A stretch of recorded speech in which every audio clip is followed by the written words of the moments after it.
Welcome back to Anmiya travel tech.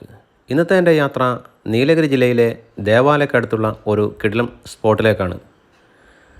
ബ്രിട്ടീഷുകാരുടെ കാലത്തുള്ള ഒരു വാട്ടർഫാൾസ്, നൂറ്റാണ്ടുകളോളം പഴക്കമുള്ള ഒരു വാട്ടർഫാൾസിലേക്കാണ് ഇന്നത്തെ എൻ്റെ യാത്ര.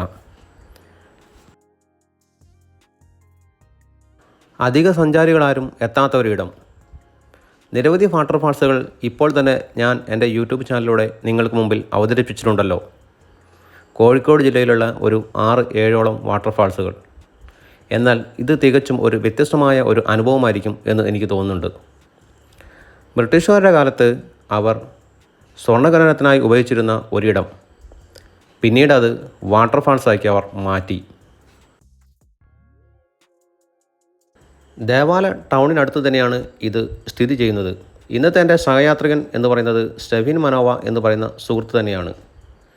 അദ്ദേഹമാണ് ഈ സ്ഥലം എനിക്ക് പരിചയപ്പെടുത്തി തന്നത്.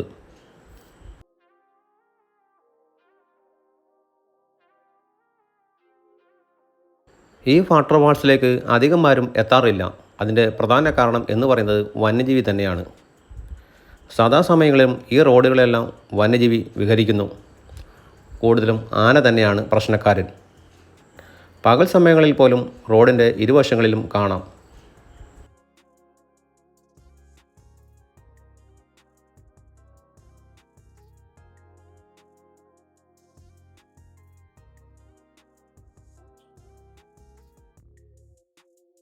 ഒരു കാലത്ത് ബ്രിട്ടീഷ് ഈസ്റ്റ് ഇന്ത്യ കമ്പനി ഇവിടെയെല്ലാം സ്വർണ്ണഖനനം നടത്തിയിരുന്നു. അങ്ങനെയുള്ള ഒരു ഇടമാണ് ഇന്നത്തെ വാട്ടർഫാൾസ് സ്ഥിതി ചെയ്യുന്നത്. 1827 ഇവിടെ വന്ന് ബ്രിട്ടീഷുകാർ സ്വർണ്ണഖനനത്തിന് ആരംഭം കുറിച്ചു.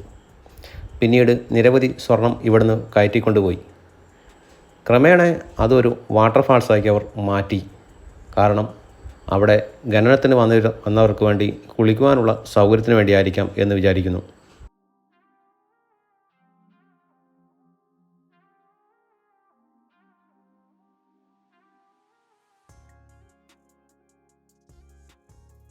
ദേവാല ഗ്രാമത്തിലൂടെ ഒരു ഉള്ളിലൂടെയുള്ള ഒരു യാത്രയാണ് ഇത്.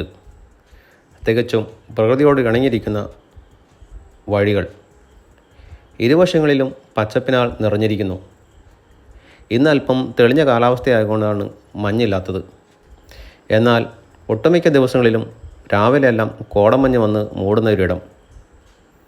വന്യമൃഗങ്ങൾ ഇതിലൂടെ സഞ്ചരിക്കുന്നത് കൊണ്ട് തന്നെ പകൽ സമയത്ത് പോലും ആളുകൾക്ക് നടക്കാൻ ഭയമുള്ള ഒരിടം. എന്നാൽ പ്രദേശവാസികൾക്ക് ഇതെല്ലാം സുപരിചിതമാണ്. അവർ ഇതിലൂടെ സദാസമയവും യാത്ര ചെയ്യും. എൻ്റെ സുഹൃത്താകട്ടെ സ്റ്റെഫിൻ മനോവ പറഞ്ഞത്, ഒരു കാലത്ത് ബ്രിട്ടീഷുകാർ വലിയ തോതിൽ ഇവിടെ നിന്നും സ്വർണ്ണഖനനം ചെയ്തു പോയിരുന്ന ഇടമാണ് ഈ വാട്ടർഫാൾസ്. വലിയ ക്വാറി രൂപത്തിലാണ് ഇന്ന് അവിടെ സ്ഥിതി ചെയ്യുന്നത്. വലിയ വലിയ പാറകൾ പൊട്ടിച്ചെടുത്ത് അവയിൽ നിന്നും സ്വർണം അരിച്ചു കൊണ്ടുപോയെന്നാണ് ഇദ്ദേഹം പറഞ്ഞത്. താഴോട്ടേക്ക് ഇറങ്ങിക്കഴിഞ്ഞാൽ ഒരു വ്യത്യസ്തമായ ഒരു അനുഭവമായിരിക്കും എന്നാണ് അദ്ദേഹം എന്നോട് പറഞ്ഞത്. അങ്ങനെ ഒരു നീണ്ട യാത്രയ്ക്കൊടുവിൽ നമ്മുടെ സുഹൃത്ത് പറഞ്ഞിരിക്കുന്ന വാട്ടർഫാൾസിനോട് അടുത്തിരിക്കുകയാണ്. ചെങ്കുത്തായ ഇറങ്ങി വേണം ഇനിയുള്ള വാട്ടർഫാൾസിനടുത്തേക്ക് എത്തുവാൻ.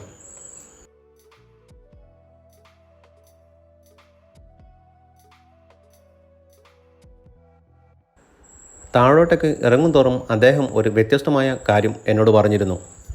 ഈ വാട്ടർഫാൾസിന് ഒരു ഷേപ്പുണ്ട്, അവിടെയുള്ള കല്ലുകൾക്കൊരു പ്രത്യേകതയുണ്ട് എന്ന്. അതും കൂടി കേട്ടപ്പോൾ ഒരു ആവേശം തോന്നി അങ്ങോട്ടേക്ക് ഇറങ്ങിച്ചെല്ലണമെന്ന്.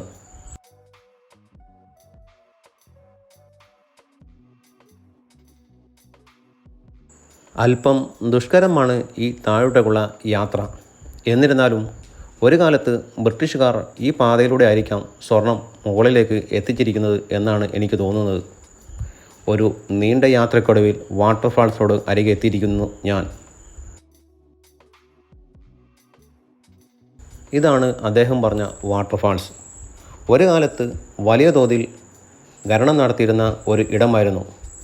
എന്നാൽ പിൽക്കാലത്ത് അവ ഖനനം നഷ്ടമായതോടെ 1893 ഇവർ ഖനനം ഉപേക്ഷിച്ച് മടങ്ങി എന്നാണ് പറയപ്പെടുന്നത്.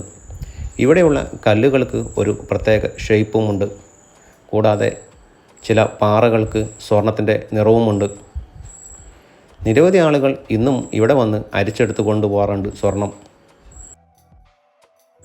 ഈ വാട്ടർഫോൾസിനോട് ചേർന്നിരിക്കുന്ന ഓരോ കല്ലുകൾക്കും ഓരോ ആകൃതിയുണ്ട് എന്ന് നിങ്ങൾക്ക് തന്നെ മനസ്സിലാക്കുവാൻ കഴിയും. ഓരോന്നും പല രീതിയിൽ വെട്ടിയെടുത്തിരിക്കുന്നു. പലതിനും വിധമായിരിക്കുന്ന ആകൃതിയും. ചില കല്ലുകൾക്ക് ഒരു പ്രത്യേക നിറവുമുണ്ട്. തൊട്ടു താഴെ കാണുന്ന കല്ലുകൾക്കും അതേ അവസ്ഥ തന്നെ. താഴെ കാണുന്ന കല്ലുകൾക്ക് ഒരു ഗോൾഡിൻ്റെ നിറവുമുണ്ട്. സ്വർണ്ണഖനനം നഷ്ടമായതോടെ ബ്രിട്ടീഷ് ഈസ്റ്റ് ഇന്ത്യ കമ്പനി ഇത് ഉപേക്ഷിക്കുകയായിരുന്നു. പിന്നീട് അത് വാട്ടർഫാൾസായി മാറി. അതിൻ്റെ ചില അടയാളങ്ങളും ഇന്നും അവിടെയുണ്ട്. കാലവർഷമായി കഴിഞ്ഞാൽ ഇവിടെ വന്ന് ചിലർ മണൽ അരിച്ചു നോക്കാറുണ്ട് ഗോൾഡ് ലഭിക്കുമോ എന്ന്. ഇന്ന് ഇവിടെ ആരും കുളിക്കാറുമില്ല. ഒരു വ്യത്യസ്തമായ ഒരു വാട്ടർഫാൾസ് തന്നെയാണിത്. വീഡിയോ ഇഷ്ടപ്പെട്ടാൽ ഒന്ന് ലൈക്ക് ചെയ്യുക, ഷെയർ ചെയ്യുക. എൻ്റെ ചാനൽ ആദ്യമായിട്ടാണ് നിങ്ങൾ കാണുന്നതെങ്കിൽ ഒന്ന് സബ്സ്ക്രൈബ് ചെയ്യുക. വീണ്ടും മറ്റൊരു വിശേഷമായി കാണാം. Thank you.